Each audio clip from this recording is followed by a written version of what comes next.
نگرونم واسه قلبم یه عمر بیقراره، واسه دیدن چشمات امشب و تا صبح بیداره. نگرونم که این دل امشب و طاقت بیاره، فردایی که تو راه پایان انتظاره. چه رنگی داره فردا مثل صبح سپیده، بازم دل میشه عاشق، همینم یه امیده. یه شب مونده که چشمام با چشمات رو به روشه، غم از سینه جداشه، تو تنهایی رهاشه.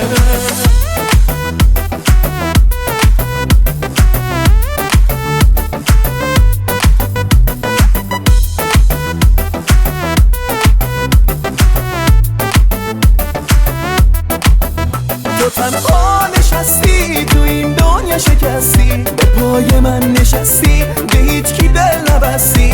من از تو رسیدم به اوج عشق و احساس، کنار من که باشی واسم دنیا چه زیبا.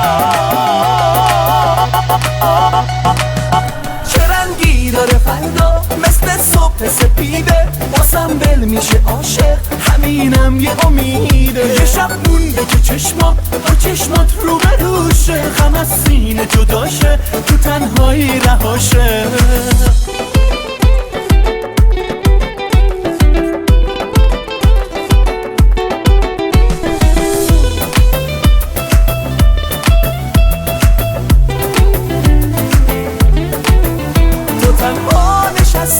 تو این دنیا شکستی، به پای من نشستی، به هیچ کی دل نبستی.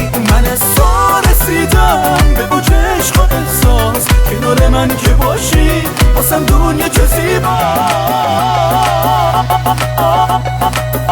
چه رنگی داره فردا مثل صبح سپیده، واسم دل میشه عاشق، همینم یه امیده. یه شب مونده که چشمام با چشمات رو به روشه، غم از سینه جداشه، تو تنهایی رهاشه. چه رنگی داره فردا مثل صبح سپیده، واسم دل میشه عاشق، همینم یه امیده. یه شب مونده که چشمام با چشمات رو به روشه، غم از سینه جداشه، تو تنهایی رهاشه. چه رنگی داره فردا مثل صبح سپیده، واسم دل میشه عاشق، همینم یه امیده. یه شب مونده که چشمام با چشمات رو به روشه، غم از سینه جداشه، تو تنهایی رهاشه.